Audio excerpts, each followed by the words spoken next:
अस्सलाम वालेकुम। यासीन आपके साथ हाजिर है मॉर्निंग ब्रीफिंग में। आज जुमे का दिन है, फ्राइडे है, वीकेंड है और आज इसके साथ ही वर्किंग डेज के हवाले से आज मंथ एंड भी है। आज 29 ऑफ मई है और यानी जो सैटरडे और संडे होगा उसमें 30 एंड 31 मई रहेगा, लेकिन 1 जून को जो मंडे आएगा वो हमारा फर्स्ट वर्किंग डे होगा जून के महीने का। तो आज हमारा बड़ा इंपॉर्टेंट डे होता है, जैसे कि मैं हमेशा आपसे बयान करता हूँ कि फ्राइडे की जो क्लोजिंग होती है मार्केट की वो बड़ी इंपॉर्टेंट होती है। अच्छा, कुछ खबरों से पहले जैसे डेली बेसिस पे मैं आपसे बड़ी रिक्वेस्ट कर रहा हूँ कि ये जो यूट्यूब चैनल है ये बड़ा उर्दू और सहल अंदाज में आपको बयान करने की कोशिश मैं करता हूँ कि जो डेली बेसिस पे जो इम्पोर्टेंट इवेंट्स होते हैं मार्केट के वो आपके साथ शेयर की जाएं, आपको बताया जाए और इस हवाले से आप अपने जो भी आपकी जो इन्वेस्टमेंट है, आप बाइंग और सेलिंग करते हैं स्टॉक में या इंडिविजुअल स्क्रिप्ट में या आप अपने कमोडिटीज़ आइटम में, चाहे वो गोल्ड है, सिल्वर है, ऑयल है, स्टॉक इंडिसीज हैं, चाहे वो पाकिस्तान स्टॉक एक्सचेंज हो, PSX इंडेक्स हो या अमेरिकन या यूरोप की जो स्टॉक्स हैं, उनमें आपको कुछ पॉइंट्स ऐसे मिल जाएं मेरी इस तकरीर से कि आपको उसका कुछ बेनिफिट्स आप गेन कर सकें। तो बहरहाल इस वजह से मैं आपसे रिक्वेस्ट बारहा करता रहता हूँ कि इसको सब्सक्राइब भी करें, लाइक करें, शेयर करें, और क्योंकि उर्दू ज़बान में लोग उर्दू आसानी से समझ लेते हैं। अंग्रेज़ी में तो बेतहाशा चैनल भरे पड़े हुए हैं, कोई ब्लूमबर्ग है तो CNN और BBC है, सारे अंग्रेज़ी चैनल हैं। इसमें बाज़ लोगों को जो है वो इतनी क्लियर समझ में भी नहीं आता। तो इस वजह से मैं आप लोगों से ये बारहा और अगेन एंड अगेन आप लोगों से रिक्वेस्ट करता हूँ कि इसको ज़्यादा से ज़्यादा इसको फैलाएँ, क्योंकि कुछ आप ये कह सकते हैं कि सब्सक्रिप्शन की भी नीड है और सब्सक्रिप्शन जितनी ज़्यादा होंगी वो मेरे लिए भी कुछ बेनिफिट्स हो जाएंगे इसके लिए। तो आपसे रिक्वेस्ट है। तो बहरहाल कुछ मार्केट की बातें करते हैं। आज स्टॉक एक्सचेंज, पूरी दुनिया की जो स्टॉक मार्केट है वो माइनस है, रेड टेरिटरी में चल रही है और उसकी बेसिक वजह 2-3 नज़र आ रही है, जो कि मैं सारा दिन अखबार देखता हूँ, जो न्यूज़ चैनल्स देखता हूँ, तो उसमें मुझे जो खबर नज़र आई, तो हांगकांग का बहुत सीरियस इशू चलता चला जा रहा है। पिछले 4-6 महीने पहले हमने ये देखा था जब कोरोना वायरस पैंडेमिक इतना नहीं फैला था, उससे पहले हमारे पास एक तो हांगकांग का मैटर बहुत सीरियस इशू बन गया था और बहुत ज़्यादा लोग जो है वो सड़कों पर बैठे हुए थे, प्रोटेस्ट चल रहा था। फिर चाइना ने बहुत सख्त उसका एक्शन लिया।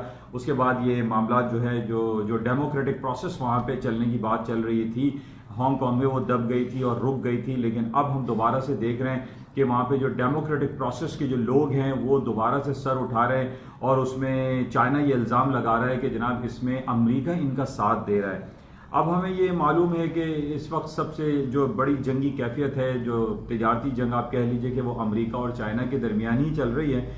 और इस कोरोना वायरस पेंडेमिक का भी इल्ज़ाम अमेरिका चाइना के ऊपर ही लगा रहा है कि उसने ये बायो अटैक किया है। और अब हम ये देख रहे हैं कि 1,100,000 people have been died in US alone. तो ये बहुत इल्ज़ाम लगाया जा रहा है। और फिर दूसरी तरफ हम ये हांगकांग के हवाले से कि मैटर इशू जो है वो उठ रहा है कि जनाब अमेरिका जो है हांगकांग के लोगों की साथ दे रहा है। अच्छा, इसके साथ ही कल जो चाइना की पार्लियामेंट है उसने एक सिक्योरिटी लॉ पास कर दिया है और हांगकांग सिक्योरिटी लॉ उसको कहा जा रहा है कि अब हांगकांग में जो भी रूल्स होंगे, जो भी रेगुलेशंस होंगे, वो चाइना पार्लियामेंट या चाइना की तरफ से ही डिक्टेट किए जाएंगे। यानी हांगकांग इसको अगलोन जो है वो हैंडल नहीं करेगा। तो इस वजह से एक नेगेटिव इम्पैक्ट जो है वो बहुत ज़्यादा दिखाई दे रहा है और आज पूरी दुनिया की स्टॉक मार्केट है इन्हीं बेसिस पे कि हांगकांग का अमेरिका और चाइना इसमें ख़ास तौर पे बहुत ज़्यादा इन्वॉल्व दिखाई दे रहे हैं और इस बेस पे कुछ नया कुछ हो सकता है। इस पैंडेमिक कोरोना वायरस के अलावा भी कोई नई चीज़ मार्केट में सामने आ सकती है, कोई जंगी कैफियत रोनुमा हो सकती है, कोई बुलेट्स एंड बॉम्ब्स भी चल सकते हैं। अच्छा, अब बुलेट्स एंड बॉम्ब्स हम ये देख ही रहे हैं कि जो मकबूजा कश्मीर का इलाका है लद्दाख, वहाँ पर भी ये बहुत ज़्यादा सिचुएशन क्रिएट हुई है। चाइना और इंडिया सामने मद्दे मुकाबिल हैं। चाइना ने बहुत सारे इलाकों पर कब्जा कर लिया, अपनी फौजें तैनात कर ली हैं, तो ये हमारे पास नेगेटिव इफेक्ट आ रहा है। अच्छा, मैंने आपसे हमेशा ये कहा है कि जब भी पूरी दुनिया में कहीं नेगेटिव इम्पैक्ट क्रिएट होता है, चाहे वो अरब वर्ल्ड में हो, सऊदी अरब और यमन का मामला हो, सीरिया हो, इसराइल हो या फ़लस्तीन हो या ईरान और इराक़ के दरमियान जो चपकलिश हैं, या ईरान में या इराक़ में जो हुकूमत के ख़िलाफ़ लोग प्रोटेस्ट कर रहे हैं, इन बेसिस पे भी हम ये देखते हैं कि एक तो स्टॉक मार्केटें डाउन होती हैं, जैसे कि आज हम ये देख रहे हैं कि स्टॉक मार्केटें डाउन है, गोल्ड की कीमतों में इजाफा हो जाता है, गोल्ड की कीमतें ऊपर चली जाती हैं, क्रूड ऑयल की कीमतों में इजाफा होता है। तो इन बेसिस पे आज हम ये कई दिनों से मैं आपसे ये जिक्र भी कर रहा था कि 1690 a very important supporting level है। तो गोल्ड में आप ये देख लीजिए कि 1690 से ऊपर अभी भी इस वक्त 1720 1725 के लगभग मार्केट चल रही है। तो ये जितने भी निगेटिव इंपैक्ट हमारे सामने आते हैं उसमें गोल्ड की कीमतें और तेल की कीमतों में इजाफा होता है।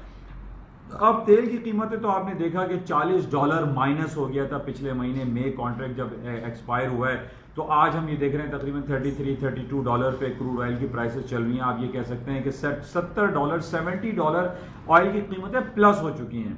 यानी जब एक्सपायरी उसकी हुई और स्टोरेज कैपेसिटी का मसला हुआ, तो क्रूड ऑयल की कीमतें इन बेसिस पे, यानी जो हालात व वाक़े चल रहे हैं, जो टेंस हालात पूरी दुनिया में इस वक्त हमें दोबारा से रोनुमा होते हुए दिखाई दे रहे हैं, इन बेसिस पे तेल की कीमतें दोबारा ऊपर जा सकती हैं। $34 का इसका टेक्निकल लेवल था और तकरीबन 34 आ चुका है। आप बल्कि 34.70 का इसने हाई किया था। अब इसका नेक्स्ट टारगेट $41 का है। तो बहरहाल उसको आप देखिएगा, क्योंकि जिस तरीके से जो हम लॉकडाउन और शटडाउन की में नरमी की बातें सुन रहे हैं पूरी दुनिया में, इन बेसिस पे तेल की कीमतें दोबारा ऊपर हायर साइड पे जा सकती हैं और गोल्ड की कीमतों में तेजी दिखाई दे रही है। और उसकी वजह से ये जो मैंने आपको बताया, हांगकांग, अमेरिका, चाइना जो मसले मसाइल चल रहे हैं इन बेसिस पे, और लद्दाख में जो फौजी कार्रवाई हो रही है इंडिया और चाइना के दरमियान।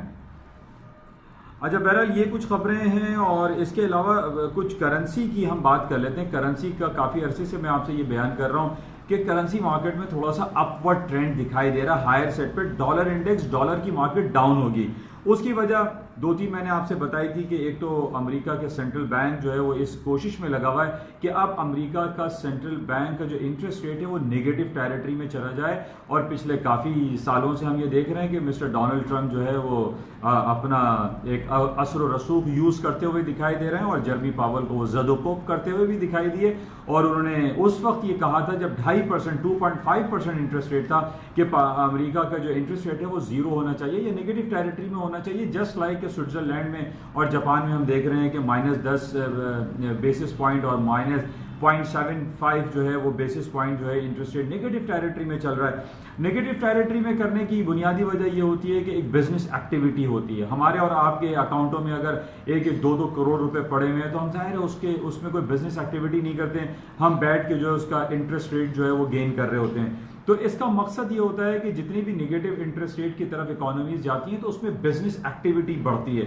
और हम यही देख रहे हैं कि चाइना ने साल से अपना इंटरेस्ट रेट जो है -10 जो है वो बेसिस पॉइंट इंटरेस्ट रेट रखा हुआ है, जिसकी वजह से वहाँ पे इंटरेस्ट रेट माइनस होने की वजह से बिजनेस एक्टिविटी में काफ़ी इजाफा रहता है, उनकी एक्सपोर्ट बेहतर होती है, एक्सपोर्ट में इंक्रीमेंट लगता है। तो यही वजह है कि आज हम चाइना का भी ये देख रहे हैं कि अमेरिका जो बिलियंस ऑफ डॉलर के टैक्सेस लगाने की जो बात करता है चाइनीज इंपोर्ट्स पे, चाइना कहता है कि भाई हमें कोई फर्क नहीं पड़ता है और हम जो है वो अपने इंटरेस्ट रेट को डिक्लाइन कर देंगे, अपनी करेंसी को जो है डीवैल्यू कर देंगे, जिस बेसिस पे हम ये देखते हैं कि चाइना की जो एक्सपोर्ट है वो दिन दूगनी रात चौगनी उसमें इजाफा हो रहा है, उसमें कहीं कमी वाकई नहीं हो रही।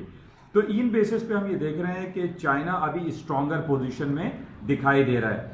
अच्छा, एक पॉइंट यहाँ पर कल मिस्टर डोनाल्ड ट्रंप ने इंडिया को ये कहा था कि वो लद्दाख के मुकाम पर जो चाइना और इंडिया के दरमियान जो जंगी कैफियत बर्पा हुई भी है उसमें वो सालिसी का किरदार अदा करने की कोशिश कर रहे हैं। लेकिन कल की खबर ये है कि इंडिया ने उसको नेगेट कर दिया, रिजेक्ट कर दिया और ट्रंप साहब को कहा आपका बहुत बहुत शुक्रिया, हम खुद हैंडल करेंगे।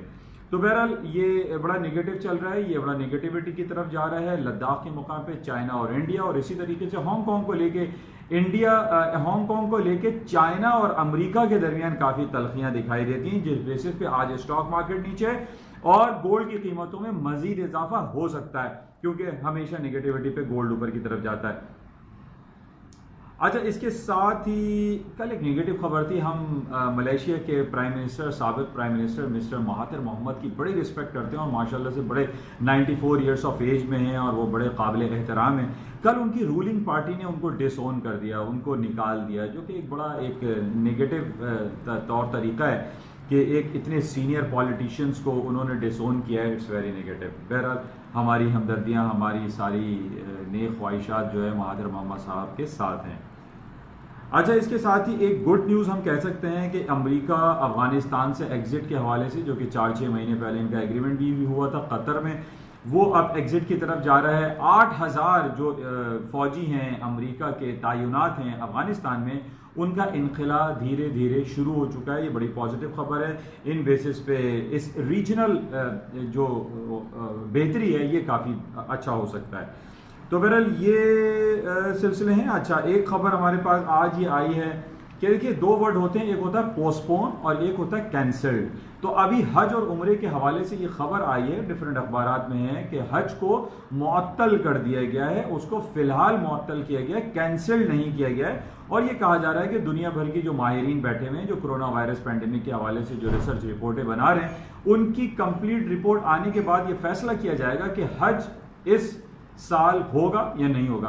तो ये कैंसल्ड नहीं हुआ है, ये मनसूख नहीं हुआ है, बल्कि ये मुअत्तल हुआ है, मुलतवी मुअत्तल थोड़े अरसे के लिए इस प्रोसेस को रोका गया है। हमारी ये दुआ है कि हज इस साल हो जाए और तमाम आज़मीन हज जो इस इंतज़ार में बैठे हैं कि वो रवानगी पे जाएं हज के लिए, हमारी दुआ है कि ये ओपन होना चाहिए। और जो कोरोना वायरस के हवाले से पूरी दुनिया इस पैंडेमिक के अताब का शिकार है, सर्टेन SOPs के साथ हज को ओपन कर देना चाहिए। इसी तरीके से हम ये देख रहे हैं कि पूरी दुनिया में जो है स्कूल भी खोले जा रहे हैं। यूरोप में जर्मनी है, फ्रांस है, बहुत सारे स्कूल जो उन्होंने खोल दिए हैं with certain SOPs, standard operating procedures के तहत खोले गए। बच्चों को मास्क लगाएं, सैनिटाइजर लगाएं और इसके साथ खोलना चाहिए, क्योंकि पिछले 3 महीने से हमारे घरों में भी बच्चे बैठे हुए हैं और स्कूल बंद हैं। स्कूल वालों की जो आमदनी है वो भी एक बड़ी डैमेज हो गई है। स्कूल में लोगों की अर्निंग नहीं हो रही है, टीचर्स को सैलरीज नहीं मिल रही हैं, एम्प्लॉयज़ को सैलरीज नहीं मिल रही है। तो ये बड़ा नेगेटिव है। हमारी ये सलाह है, मशवरा है हुकूमत सिंध से और हुकूमत पाकिस्तान से भी कि जनाब ये विद स्ट्रिक्ट SOPs के साथ जो है तमाम दफातर, तमाम स्कूल, तमाम इदारे खोल देने चाहिए। अच्छा, इसके साथ ही हमारे पास जो बड़े अफसोस का मुकाम, आज जुमे का दिन है और पिछले जुमे को ये वाक़या हुआ था जो हमारा PIA का जहाज़ गिर के तबाह हो गया कराची एयरपोर्ट के नज़दीक मॉडल कॉलोनी पे। आज सिंध हाई कोर्ट ने इसकी अर्जेंट पिटिशन एक्सेप्ट की है और इसको जल्द बुनियादों पे जो है उसको हल करने की कोशिश में बड़ा उन्होंने किरदार निभाने की का इजहार किया है, कोशिश की है, जो हम समझते हैं कि बड़े काबिल तारीफ़ है। हमारे सिंध हाई कोर्ट ने इसको टेकअप किया है और हमारी ये हमेशा से दुआ है, ख्वाहिश है कि हमारे पास जितने भी एक्सीडेंट्स होते हैं, जो हादसा होते हैं, उनकी रिपोर्ट्स पब्लिक होनी चाहिए। उन तमाम लोगों को सख्त से सख्त तरीन सज़ाएँ देनी चाहिए जो इस नागहानी आफत में मुब्तला रहे, जिनकी वजह से ये आफत आई, जो हंगामी लैंडिंग होनी चाहिए थी वो ना हो सकी। उन तमाम लोगों को गिरफ्तार करना चाहिए और उनको कड़ी से कड़ी सख्त सज़ाएँ सुनानी चाहिए ताकि आइंदा ये ऐसे वाक़यात ना हो सके। ये हमारा आपके घर में ये वाक़या होता तो उसका हमें एहसास शायद डिफरेंट होता, लेकिन हम इस दर्द को समझ सकते हैं कि जिन घरानों में ये वाक़यात हुए, जिनके प्यारे इस दुनिया से चले गए, उनके साथ क्या बीत रही होगी, ये वही लोग सही मानों में समझ सकते हैं। और हमारी उन लोगों के साथ भी दिली हमदर्दी है जिनके घरों पर ये जहाज़ गिरा और हुकूमत पाकिस्तान ने ये ऐलान किया है कि उन तमाम लोगों को कॉम्पनसेट किया जाएगा, उनको पैसे दिए जाएंगे ताकि वो अपने घर को दोबारा से रीबिल्ड कर सकें। तो बहरहाल ये कुछ खबरें और बातें आपके साथ ही। अच्छा, एक इंपॉर्टेंट खबर, स्टेट बैंक ऑफ पाकिस्तान के रिजर्व 5.5 मिलियन डॉलर से गिर के 12 बिलियंस ऑफ डॉलर हमारे रिजर्व्स हो गए हैं। हमारे रिजर्व्स कम हो रहे हैं और उसकी वजह यही है कि पूरी इकॉनमी जो है वो शैटर हो गई है इस कोरोना वायरस की वजह से, लॉकडाउन की वजह से लोग घरों से नहीं निकल पा रहे हैं, माशी पहिया चल नहीं रहा है, तो इसका डायरेक्टली इफेक्ट जो है, नेगेटिव इफेक्ट आया है। स्टेट बैंक ऑफ पाकिस्तान के जो रिजर्व्स हैं वो डिक्लाइन कर गए हैं। तो बहरहाल कुछ खबरें बस यही हैं और इसके साथ ही आज हम ये देख रहे हैं कि डॉलर की मार्केट नीचे है, करेंसी ऊपर की तरफ है। मेरी तरफ से जो इंडिकेशन है उसमें ये कि euro, sterling, Swiss franc, Japanese yen ये स्ट्रॉन्गर साइड पे जाएंगे, येन भी स्ट्रॉन्गर होगा। इसके अलावा जो डॉलर है इसके वर्सेस में डॉलर की मार्केट डाउन होगी और डाउन होने की वजह, जैसे मैंने आपको बताया कि इंटरेस्ट रेट के माइनस होने की जो खबरें हैं, इसकी वजह से डॉलर की मार्केट गिर रही है और इसके अगेंस्ट में सोने की कीमतों में इजाफा देखा जा रहा है और सोने की कीमतों में इजाफा होगा।